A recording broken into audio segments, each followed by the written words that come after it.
Hello everyone, welcome to this question where we are required to expand and simplify the following question. Alright, so from here we would then see that I can actually multiply 3 in.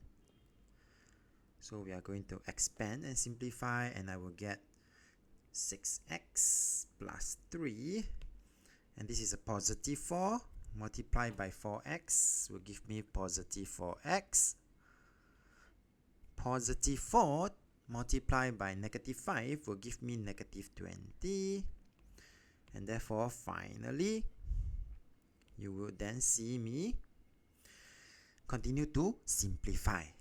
So my 6x and my 4x, this will give me 10x.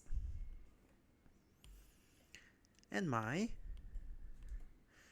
3 minus 20, this will give me negative 17.